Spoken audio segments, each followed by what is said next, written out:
ہمارا بچہ جب بینک میں چلا جائے تو فارم بھی بھرنا نہیں آتا، کسی آویدن لکھنے کی ضرورت پڑ جائے تو لکھ نہیں سکتا، دوسروں کے محتاج ہے۔ افسوس کی بات ہے، کورٹ کچہری میں جانا پڑ جاتا ہے تو سائن بھی کرنا نہیں آتا، ٹھپا لگانا پڑتا ہے۔ کتنی افسوس کی بات ہے کہ ہمارے یہاں مدرسہ ہے، یہاں دور دور سے لوگ آ کر پڑھ رہے ہیں، حافظ بن رہے ہیں، قاری بن رہے ہیں، مفتی بن رہے ہیں، اور ہم یہاں کے لوگ محروم ہیں۔ افسوس کی بات ہے،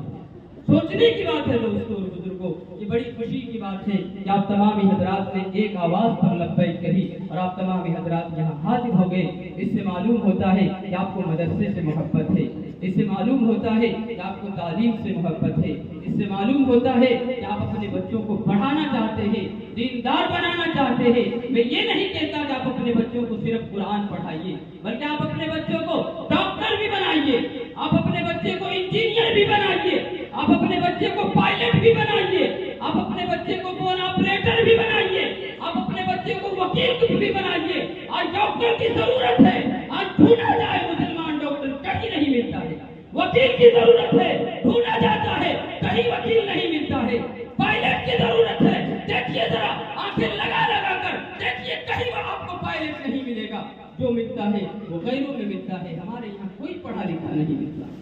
اس لیے دوستوں اور بزرگوں، یہ ہمارا مدرسہ ہے، اگر ہمارا بچہ نہیں پڑھے گا تو پھر یہ بہت افسوس کی بات ہے، یہ ہمارا ادارہ ہے، اگر یہاں کا بچہ تعلیم یافتہ نہیں ہوگا تو افسوس کی بات ہے اور سوچنے کی بات ہے کہ ہم جس گاؤں میں رہتے ہیں اور جس محلے میں رہتے ہیں وہاں مدارس ہے، لیکن ہم اپنے بچے کو جب پڑھنے کا لائق ہوتا ہے تو ہوٹل میں بھیج دیتے ہیں،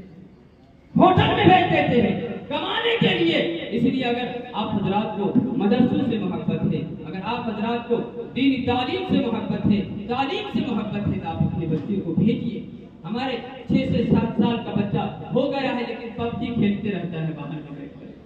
گیم چلاتے رہتا ہے، موبائل چلاتے رہتا ہے اور ننگی تصویریں دیکھتا رہتا ہے، اور جب بچہ ماں باپ کی بات نہیں مانتا ہے تو شکایتیں کرتے پھرتے ہیں کہ میری اولاد بات نہیں مانتی۔ حالانکہ ہماری غلطی ہے، پیرنٹس کی غلطی ہے، والدین کی غلطی ہے۔ آپ اپنے بچوں کو پڑھائیے، یہ دنیا کی تعلیم اور دین کی تعلیم دونوں انسان کو آراستہ کرتا ہے، انسان کو سنوارتا ہے، عزت دیتا ہے، چاہے دنیا کی تعلیم ہو چاہے دین کی تعلیم ہو، دونوں تعلیم انسان کو بخشتا ہے اور سنوارتا ہے، آراستہ کرتا ہے۔ اس لیے یہاں دونوں تعلیم دی جا رہی ہے، آپ اپنے بچے کو بھیجیے، آپ کا بچہ دیندار بھی بنے گا، دنیا دار بھی بنے گا، دین حاصل کرنے والا بھی بنے گا اور دنیا حاصل کرنے والا بھی بنے گا۔ اور آج کے زمانے میں بہت ضروری ہے دنیا کی تعلیم، بہت ضروری ہے۔ آج اگر ہم باہر کنٹری میں چلا جائے تو ہم زبان کے محتاج ہو جاتے ہیں، گونگا بن جاتے ہیں کہ ہماری بات کو وہاں سمجھے کہ نہیں کوئی۔ اس لیے انگلش بھی پڑھائیے، قرآن بھی پڑھائیے، اردو بھی پڑھائیے، ہندی بھی پڑھائیے، ہر تعلیم کی ضرورت ہے دوستوں اور بزرگوں۔ میں آپ تمام حضرات سے گزارش کرتا ہوں کہ میری بات آپ حضرات کو سمجھ میں آئی ہوئی اور امید کرتے ہیں کہ عمل کرنے کی کوشش بھی کریں گے، اپنے بچوں کو مدرسے میں بھیجیں گے۔ انہی چند باتوں پر اپنی باتوں کو ختم کرتا ہوں اور آخر میں یوں کہہ دیا کرتا ہوں کہ زندگی جینے کا ایک معیار ہونا چاہیے، زندگی جینے کا ایک معیار ہونا چاہیے، درد ہے تو درد کا اظہار ہونا چاہیے۔